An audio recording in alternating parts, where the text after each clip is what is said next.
빌라로 요즘에 인기 있는 지역은 강남도 인기가 있긴 한데 강남은 그래도 이제 어느 정도 인프라가 잘 구축되다 보니까 거기가 개발이 잘 해줄까? 뭐 재개발은 어쨌든 공공성을 가미해서 굉장히 좀 낙후된 동네를 개발해주는 개념이 있잖아요. 근데 이제 반듯한 도로 모양의 깨끗한 형태로 돼 있으면 저건 좀 속도가 느리지 않을까라는 관점도 있어서 아파트만큼 강남이 인기 있는 것은 아니고요. 강남 중에서도 좀 외곽 쪽에 있는 것들, 빌라가 많이 있는 방배동이라든가 저쪽 양재동이라든가 뭐 이런 지역들은 활발하고, 그다음에 요즘에는 잠실 라인들, 그러니까 이제 9호선 지나가는 뭐 석천동, 삼전동, 잠실동, 방이동 이쪽도 굉장히 많은 분들이 찾는 곳이고.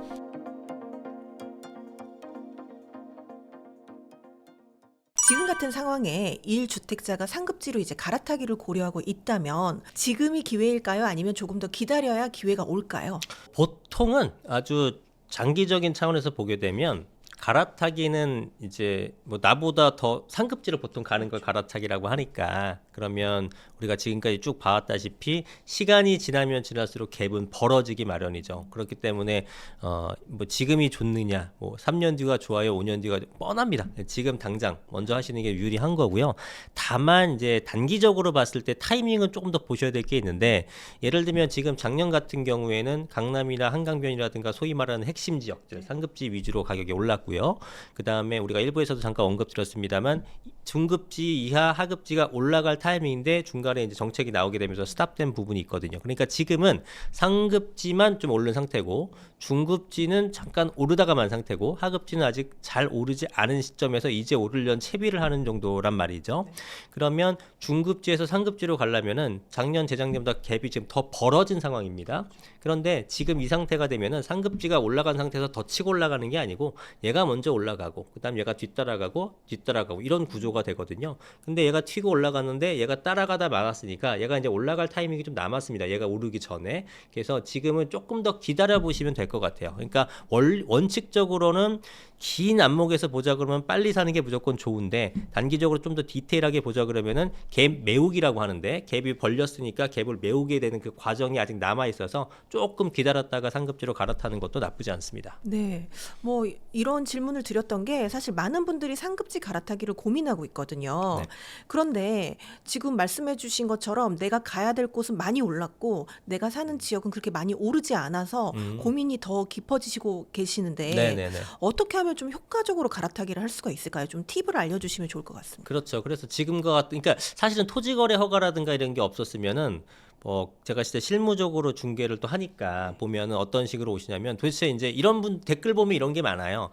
야, 25억, 30억 이렇게 하는 아파트들을 도대체 누가 사느냐? 그거 살 사람이 있느냐? 이건 거품이다. 가격이 떨어질 거다. 이런 말씀들을 하시는데, 그걸 30억씩 현금 들고 와서 사시는 분 당연히 없죠. 예, 지금이야 약간 규제 때문에 좀 내용이 다릅니다만 이 고소득자분들이 사는 거잖아요. 그러니까 이제 DTI나 LTV 같은 것들이 충분하기 때문에 대출을 최대한 많이 이용하셔서 하는 부분이 있고, 토지 없었을 때 이제 소위 갭 투자라고 하잖아요. 그러면 예를 들어 뭐 중급지 뭐 어디 정도 될까요? 뭐 중구나 뭐 동대문구나 뭐 마포구가 어쨌건 그런 지역에 있는 아파트를 팔게 되면 내가 예를 들어 거주하는 집이에요. 한 15억 정도 해요. 네.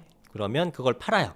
그리고 강남에는 한 30억에다가 전세가 한 15억, 16억 하는 겁니다. 네. 그러면은 내 걸 팔아서 뭐 12억까지 비과세니까 세금도 별로 없고 이 강남에다가 갭을 통해서 매입이 가능하죠. 그래서 내가 실거주한 집을 팔고 이쪽에 갭을 통해서 강남에 있는 걸 매입을 하고 나는 뭐 1억에 200이든 150이든 월세로 거주하는 형태, 이런 형태가 대단히 많거든요.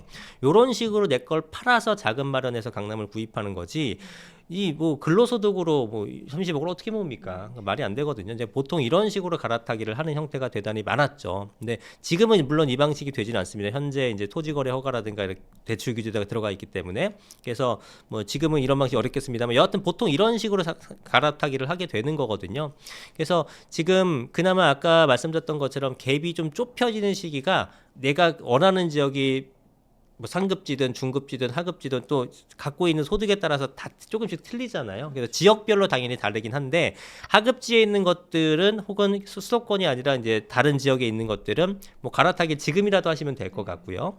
그다음에 최상급지로 가고 싶다. 뭐 한강변 라인이라든가 뭐 강남 3구 라인이라든가 이런 데 가고 싶다 하시는 거는 약간 기다리셔서 중급지 가격이 조금 더 올라가서 갭을 좀 메우는 요 시점까지 기다리시는 것이 좋은 시점이라고 봅니다. 그 시점은 제가 볼 때는 뭐 길어야 올해 내기 때문에 갈아타기 하시는 분들은 올해 한 뭐 봄, 여름, 가을 요 정도쯤부터 지역별로 약간씩 타를 텐데 준비하시면 될 것 같고요. 뭐 정확한 타이밍이 아니더라도 사실은 지금부터 그 상급지 갈아타기 하는 것들에 대해서 부정하거나 찬성하지 않는 건 아닙니다. 네. 예, 왜냐하면 제 생각에는 한 3, 4월 달 정도가 되면은 보통은 이 실거주자들이 움직임이 좀 커지거든요. 봄철 되게 되면. 네, 그 시점부터 가격이 상승하는 패턴이 있기 때문에 뭐 여러 개 되신다면은 지금 매입하시는 것도 나쁘진 않습니다. 그렇다면 시드머니가 부족한 이제 사회초년생이나 신혼부부 같은 경우에 서울을 진입하고 싶은데 좀 자본이 한 2, 3억 정도밖에 안 가지고 있다. 이런 분들을 위해서 좀 구체적인 지역이나 이렇게 매물을 좀 추천해 주실 수 있으실까요? 그러니까 이제 요거는 뭐 지방 쪽에서는 충분히 뭐 말할 수 있는 금액이고요. 뭐 서울 수도권 말씀하실 것 같은데 네. 수도권도 이제 외곽 쪽이면은 일부 대출을 활용해서 이제 아파트 형태로 가능하고요. 서울은 사실 2, 3억은 뭐 거의 불가능한 건데 젊은 층들이잖아 신혼부부면은 뭐 이런 것도 하나의 방법이 될 수 있으니까 말씀을 드리면 우리가 이제 거주는 아파트 위주로 많이들 하지만 사실 이 빌라 시장 쪽도 좀 눈여겨 보셨으면 좋긴 하거든요. 저는 왜냐하면 재개발이 굉장히 활성화돼 있단 말이에요. 뭐 신속통합기획, 역세권 개발, 뭐 소위 모아타운 뭐 이런 것들이 굉장히 활발하게 진행이 되고 있는데 이거는 우리 시대의 부동산 화두인 공급에 대한 부족을 해결하기 위해서는 정비사업 방식밖에 없는 거고 네. 재건축만 가지고는 이 공급의 갈증을 해소할 수가 없으니까 당연히 재개발을 활성화하는 방향으로 갈 수밖에 없는 거죠. 네. 그래서 용적률을 상향해주겠다, 뭐 보정 개수를 통해서 사업성을 증대시켰다 이런 정책들이 나오는 것은 바로 그런 것들이 다 일환인데 그러다 보니까 이러한 빌라를 매입함으로써 이 빌라 자체에 대한 어떤 가치는 크지는 않죠. 사실은 사람들이 선호하는 건 아파트다 보니까 그런데 결론적으로는 그것들을 부시고 새롭게 아파트를 짓는 형태가 결국 재개발 아닙니까? 네, 그런 것들이 뭐 굉장히 오랜 시간이 소요될 수 있을지언정 그 방향성이 이제 바뀔 것 같진 않아요. 특히나 서울 같은 경우는 더더욱 그렇죠. 주택 공급의 방법이 이거밖에 없기 때문에 그래서 그런 것들은 2, 3억 가지고 매매가가 2, 3억은 아니지만 예를 들어 매매 금액이 한 5억 정도 되고 전세 금액이 한 2억 5천, 3억 정도 되면은 우리가 갖고 있는 자금으로 투자가 가능한 것들이잖아요. 물론 장기적으로 10년 정도는 최소한 기간을 설정을 해놓고 보유하셔야겠습니다만 그런 방식으로 했을 때 재개발이 된다고 하게 되면은 사실 굉장히 큰 이득을 볼 수가 있는 거죠. 예, 투자금 대비한 수익이 어마어마하게 크죠. 뭐 서울에 일단 아파트라고 생기면은 최하 15억서부터 뭐 고급 주거지는 뭐 50억이 넘잖아요. 그러니까 평균이 15억이 넘으면은 보통 이제 20억은 기본으로 깔고 갈 텐데 신축 아파트의 기준에서는 그러면 2, 3억으로 20억짜리 아파트를 받는다. 물론 중간에 분담금이라든가 이런 건 납부하게 되지만 뭐 조합원들이니까 집단 대출을 받는 이런 형태로 자금에 대한 준비도 좀 부담스럽지 않고 그러니까 사실은 2, 3억으로 뭔가 자산을 불리기가 만만치 않잖아요. 네. 그 어떤 저축을 한다든가 이런 것도 답이 안 나오고 부동산 가격 상승이 훨씬 더 빠르기 때문에 그래서 이런 초기 재개발 쪽에 투자하시는 것도 하나의 방법이 될 수 있다고 저는 생각을 합니다. 사실 뭐 아직까지도 아파트가 아닌 뭐 빌라나 오피스텔은 좀 리스크가 있다라고 생각하시는 분들이 많이 있는데요. 많죠. 네.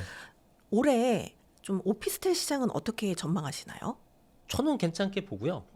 왜냐하면은 지금 오피스텔이 그동안 굉장히 안 좋았잖아요. 네. 예, 그랬다 보니까 가격은 잘 오르질 않았어요. 근데 가격은 잘 오르지 않은 상태에서 월세는 많이 뛰었단 말이에요. 공급이 안 된 것도 있었고 최근 들어서 이제 월세 가격 상승이 치고 올라온 것도 있었고 그러면 매매 금액은 멈춰 있는 상태에서 월세가 올라갔다는 얘기는 그 자체로 오피스텔 상품의 수익률이 개선됐다는 얘기거든요. 그러면 수익성 상품에서 수익률이 개선되게 되면 당연히 이제 수요자가 붙는 형태가 되는 거죠. 그래서 입지가 좋은 형태의 오피스텔들은 뭐 그동안에 미분양했던 거는 다 많이 없어졌고요. 물론 외곽에 있는 것들은 조금 더 시간이 걸리겠습니다만 오피스텔 전반적인 오피스텔 시장은 굉장히 좋게 평가를 하고 있고요. 뭐 수익성이 개선됐으니까. 또 하나는 서울 같은 경우에는 아파트가 워낙에 부족하다 보니까 소위 말하는 주거용 오피스텔이라고 하잖아요. 그러니까 아파트형으로 생겼는데 이제 공부상 오피스텔인 것들, 이런 것들은 아파트의 대체제 역할로서 충분히 전 기능한다고 봅니다. 예, 그래서 이러한 형태들, 예를 들어 그래도 우리가 25평가 아파트도 요즘엔 방 3개 화장실 2개니까 적어도 방 3개 화장실 2개 정도 사이즈의 오피스텔 같은 것들은 이러한 수익성 상품이 아니라 아파트의 대체제 상품으로서도 기능을 하기 때문에 그거는 서울 쪽 얘기하는 겁니다. 왜 다른 지역에서는 아파트가 많이 있으니까 대체제라는 건 본 상품이 물건이 희소할 경우에 어떤 효과가 있는 거잖아요. 그러니까 서울은 아파트가 워낙 부족한 지역이라서 서울 쪽에 아파트 형태를 갖춘 주거용 오피스텔 같은 것들은 일반적인 수익률을 떠나서 차익도 충분히 볼 수 있다, 이렇게 좀 판단하고 있습니다. 그럼 빌라 같은 경우에도 재개발이 예정된 그런 형태의 빌라만 좀 괜찮게 보시는 건가요? 맞아요. 실제로 시장에서 그렇고 재개발이 좀 가능할 것 같다라는 지역과 그렇지 않은 지역은 지금 가격 편차가 엄청나거든요. 예, 아파트처럼. 그래서 예전에는 그러진 않았거든요. 빌라라면은 이제 아파트를 기준했을 때 강남에 있는 아파트와 저기 뭐 외곽에 있는 아파트는 어마어마한 현격한 가격 차이를 보였잖아요. 근데 빌라는 이렇게 차이가 안 났어요. 근데 지금은 개발지냐 아니냐에 따라서 확연하게 다릅니다. 그거는 이제 수요자들이 개발지라 그러면은 어떻게든 이제 살려고 하는 모습. 반대로 개발이 안 될 것 같은 지역에서는 내가 저걸 왜 사가 되는 게 워낙에 강해졌기 때문에 개발 예정지 쪽으로 가시는 게 좋고, 또는 이제 어느 지역이 개발이 먼저 될까라는 차원이잖아요. 그러면 누가 보더라도 경제성이 있고 사업성이 있는 곳들이 먼저 되는 겁니다. 근데 경제성, 사업성을 판단하는 것은 어떤 뭐 용적률을 상향시켜 주느냐, 뭐 아니면 정책적으로 어떤 지원을 해주느냐, 뭐 이런 것들도 물론 중요하지만 가장 그 가격에 영향을 미치는 거는 결국은 아파트 완성됐을 때의 아파트 가격이에요.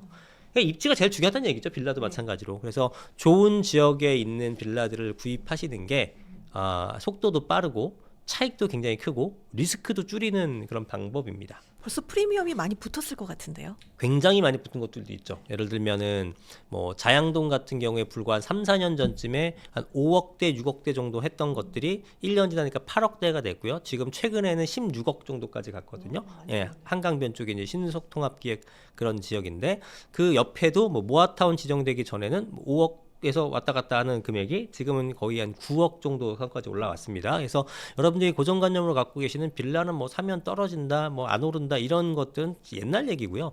빌라를 그 물리적인 모습 현황으로 우리가 구입하는 게 아니라 결국은 나중에 아파트를 가질 수 있는 권리를 확보한다라는 입주 권리 차원에서 가져가는 거기 때문에 굉장히 높은 프리미엄이 형성될 수 있다라는 겁니다. 그래서 높아진 금액으로 하는 것들이 입지가 좋고 속도가 빠른 것들이고, 그렇지 않은 지역에서는 여러분 금액이 맞는 것들을 얼마든지 찾을 수 있죠. 요즘 좀 관심 있게 보면 좋을 지역을 좀 알려주시면 어떨까요? 이 빌라로. 요즘에 인기 있는 지역은 물론 강변 쪽이 제일 인기가 많아요. 한강변 쪽.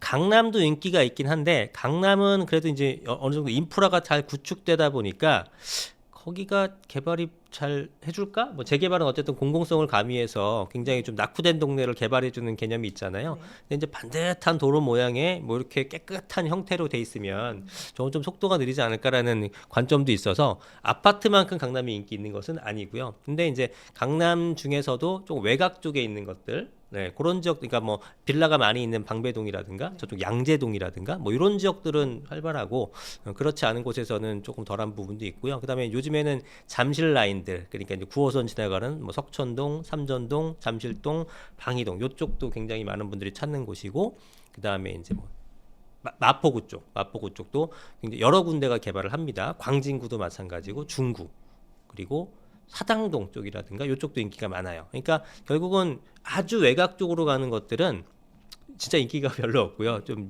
미안하지만 현황이 그러니까 그 중간, 그러니까 서울이 이렇게 동그랗게 있으면 조금 압축시켜서 작은 동그라미를 그리면 그 안에 있는 것들은 다 인기가 많습니다.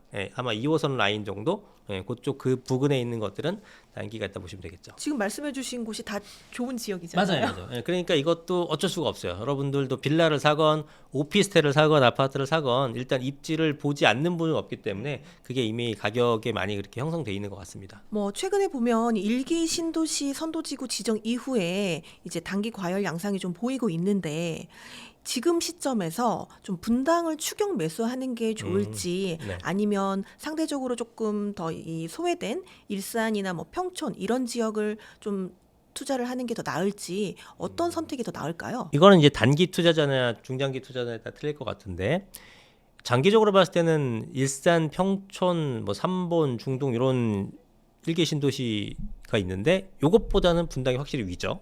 가격이. 예, 그래서 결국 장기적으로 보게 되면 분당이 더 가격이 상승할 건 맞지만 일단 분당은 가격이 굉장히 많이 뛰었습니다. 그에 비해서 평촌 약간 쪘고 일산, 삼본, 중동은 크게 많이 오르질 않았단 말이에요. 그래서 이런 지역에서 단기적인 차익을 노리겠다 하신 분들은 이쪽이 더 낫고요. 일단 투자 금액도 작고 올라가는 폭이 많이 남아있기 때문에 분당 같은 걸 투자하는 걸 반대하는 건 아니지만 분당은 단기적으로 올랐기 때문에 단기적으로 수익을 내기보다는 아주 장기적 차원에서 들어가야 된다라고 하게 되면은 다른 지역보다는 이쪽이 낫죠. 그래서 내가 장기인지 단기인지 그 투자자의 성향에 따라서 좀 지역은 좀 달리 투자를 해야 될 것 같습니다. 뭐 말씀하신 것처럼 조금씩 이제 상급지에서 중급지, 하급지로 이제 물이 흘러내릴 것이다 이렇게 네. 이야기를 해주셨는데 그래서 그런지 최근에 이제 지방장이 좀 살아날 거다라는 분석들도 좀 있습니다. 네. 이 부분 좀 어떻게 보세요? 저는 지방 쪽에 가격이 상승할 거다라는 얘기를 굉장히 오래전부터 했거든요. 근데 이제 지방 쪽에 상승한다라고 얘기하게 되면은 잘 안 믿으세요. 왜냐면 워낙에 움직임이 없으니까. 근데 이제 그건 우리가 감정적으로 이렇게 뭐 예측을 할 건 아니고 결국 데이터를 보는 건데 지방 쪽에 있는 미분양이 굉장히 많았는데 이게 줄어드는 속도가 굉장히 좀 소진 속도가 좀 빨라진 부분이 하나가 있고요. 반면에 전세가율이라는 게 있죠. 매가 대비한 전세가의 비율인데 이 전세가율이 굉장히 높아지고 있단 말이에요. 그러면 매매가는 멈춰있는 상태에서 전세가가 높아지니까 결국은 이 갭이 줄어들게 되면은 전세입자들이 매매를 전가하는 그 시점, 임계점이 도래를 하거든요. 그게 이제 지역별로 틀린데 보통 지방 같은 경우에는 75%에서 77, 8% 정도가 되는데 거의 대부분 도달을 했습니다.